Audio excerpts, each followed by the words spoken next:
War Eagle, SEC play opens across the board. I'm Lauren Christopher. Here with me is Sarah Palczewski, and this is Tiger Tally on Eagle Eye TV.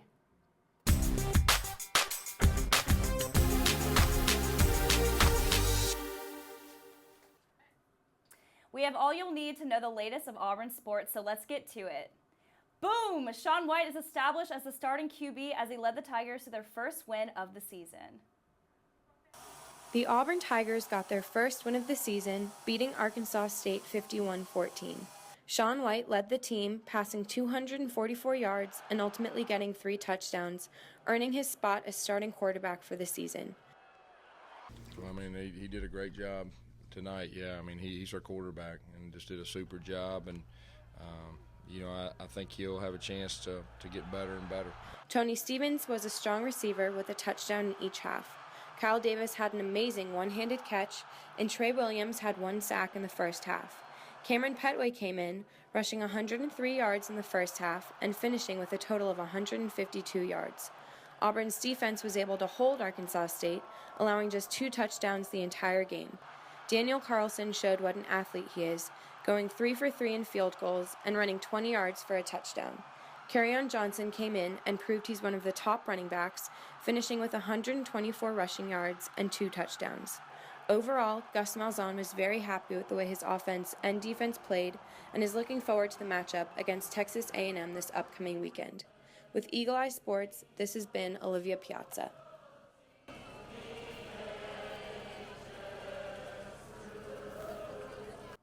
After the game, thousands of Tiger fans met at Toomer's Corner for the first rolling of the new Oaks. Even Coach Gus Malzahn and several players were there to roll the trees. The Tigers will return to Jordan-Hare this Saturday to open up their SEC play against Texas A&M. Kickoff is set for 6. The 2017 football schedule has been released. Here's a quick look to what is to come for Auburn football next year. Look at the schedule at home. Visit www.auburntigers.com. Sit back and relax. More to come when we return. You're watching Tiger Tally on Eagle Eye TV, Channel 6.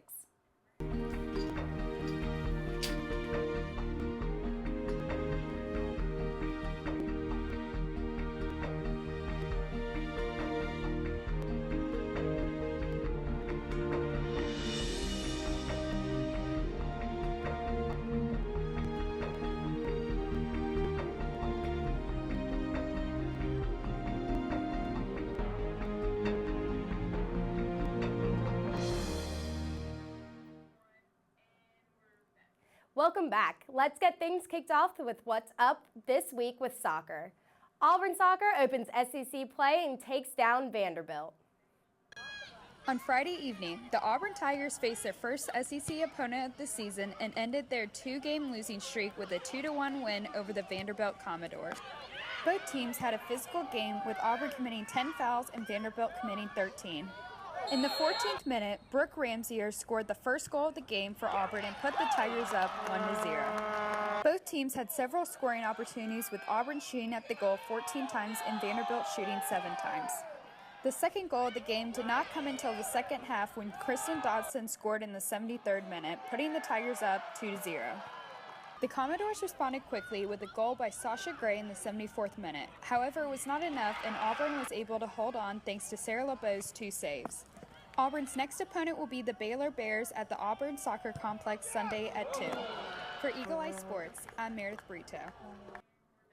The Tigers played again on Sunday, and after more than 2 hours of weather delays, they went on to defeat the Baylor Bears 1-0. History was made Friday night in Auburn soccer as Casey Ramsier surpassed Katie Frierson in all-time shots taken in Auburn program history. Ramsier now has 231 on her career. Free food. Head men's basketball coach Bruce Pearl, along with some of the Auburn soccer parents, will be hosting a barbecue for students at the Auburn Soccer Complex this Sunday starting at 5:30 prior to the soccer team kicking off versus South Carolina at 6. Wings and ribs will be served. Women's volleyball went 2 for 1 this weekend in the Auburn Invitational. Auburn swept both Memphis and Jacksonville, but struggled against Miami, Ohio, losing the match 3-2. Volleyball will be back in action this weekend in the Michigan Invitational. First serve is set for 6 on Friday. Up next, we'll get into our fantasy football competition. You're watching Tiger Tally on Eagle Eye TV, Channel 6. Gosh, Darlene, it sure is amazing how much we have in common. I know, Larry. We both love three-car pileups. We both were built in Buffalo. And we both know wearing safety belts helps save thousands of lives. Yeah, this is fascinating. Don't mind Vince. He's getting over a bad breakup. I know. Janet's picking up the pieces, too. They're in here. I wish they understood it's all worth it to get people to buckle up. Hey, lacerated lovebirds, I sense a major crush. You could learn a lot from a dummy. Buckle your safety belt. Talk about head over heels. Welcome to the Fantasy Football Blitz. I'm your host, Meredith Brito.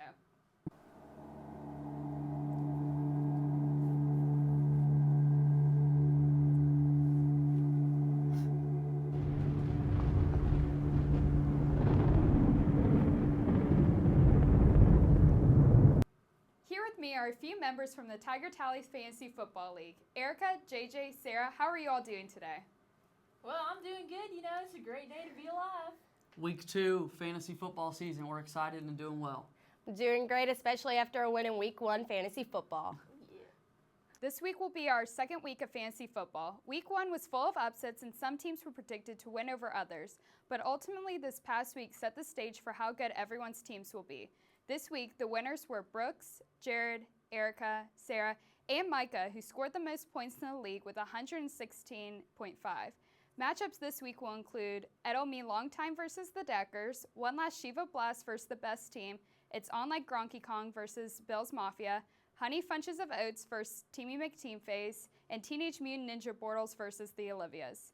Guys, who was your biggest impact player from week 1? My biggest impact player was definitely Antonio Brown.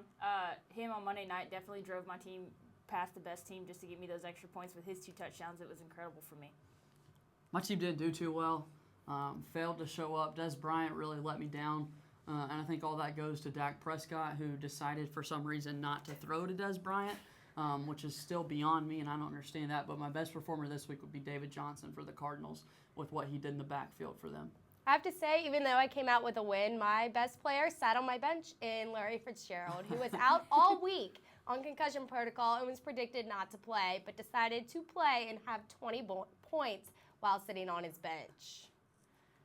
Tonight we have an AFC division rival matchup with the New York Jets traveling to Buffalo to face the Bills, with both teams starting their seasons 0-1. Who do y'all have winning the game tonight? For me right now, I'm going to go with the Buffalo Bills. I think Rex Ryan and his defense is just going to overtake what the Jets are doing, and they're going to get that first division win. I've got to take the Jets tonight.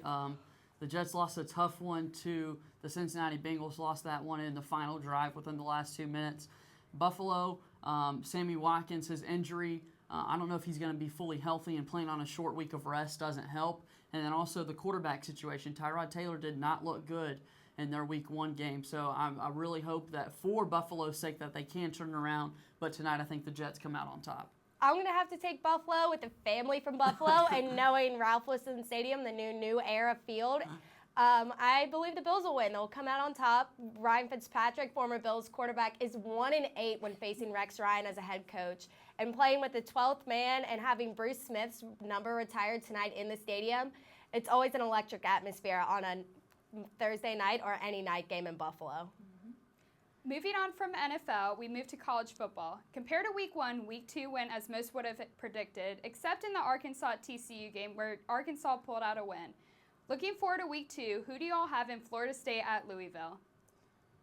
Right now, I'm going to have to go with Florida State. I think what they did last week was just a great turnaround compared to their first half in that first game the first week. I think what they're doing over there is just a good job. And I think Louisville is going to be a strong contender for them, but I really feel like Florida State's going to pull out that win in the end. Yeah, Louisville's playing some great football right now. Their quarterback, Lamar Jackson, not only is his last name a good one, but his performance on the field has been awesome as well. However, with that being said, I think Florida State is too strong, and Dalvin Cook running the football for them is going to create a lot of problems. Give me the Seminoles. I'm going to have to pick Florida State as well. What they did in the first 2 weeks, especially in the first half second half against Ole Miss, they were able to show how well they can play against any team in the SEC or any team in the college football right now. So I'm picking the Seminoles. Now, last year, Alabama's only loss came to Ole Miss, but this year, Alabama will be traveling to Oxford to face them again. Who do you all have facing in the Alabama at Ole Miss game? I'm going to go with Alabama. Ole Miss, their struggle with Florida State, to take the first half from Florida State in week 1, but then to just lose it, it was just not impressing to me. And just Alabama, even though they didn't put up as much points as we would have thought they would have against Western Kentucky last week, I really feel like Alabama has got some revenge on them, and they're going to be holding it down for a big win in Oxford. Yeah, I just don't see Ole Miss beating Alabama 3 straight years. If we go back to the last trip to Oxford, there's those photos that you see of fans ripping the goalpost out and taking it out of the stadium there in Oxford. I just think Alabama's too good. Give me the Crimson Tide. I'm going to have to go with Alabama. What they've done in the start of college football, especially taking down a ranked team in USC in week 1, I think they're going to roll over the Rebels. Who do y'all have in Michigan State at Notre Dame? This one's actually going to be a hard one for me to pick, but I think I'm just going to go with Notre Dame. It's more of a personal pick for me. I think it's going to be a good matchup. I really do. I think it's going to come to the fourth quarter. I like Notre Dame as well. I like Deshaun Kaiser there at quarterback and what they're able to do on the offensive side of the ball. Give me the Fighting Irish. I'm going to have to go with Notre Dame. Notre Dame looks pretty good this season so far, and even though they lost week 1 against Texas, I think they'll come back strong against another ranked opponent in Michigan State. What about Ohio State at Oklahoma?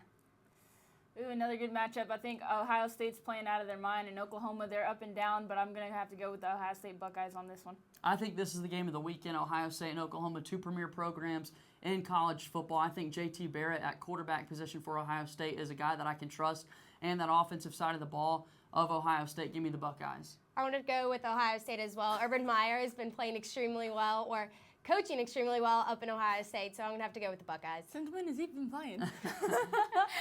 What about USC at Stanford?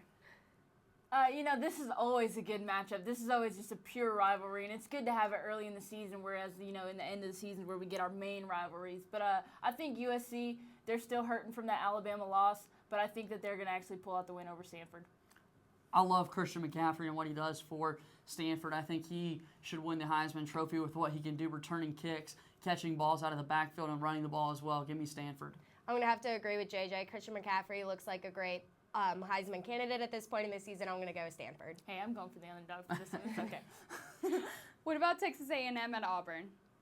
SEC play opens up on the Plains. It's going to be a great matchup to have the Aggies in town. I just think overall, I think the game's going to go good for either team, but I'm going to have to go with Texas A&M over the Auburn Tigers. I really like what I saw out of Auburn's offense against Arkansas State, really opening up the playbook and getting a lot of guys involved.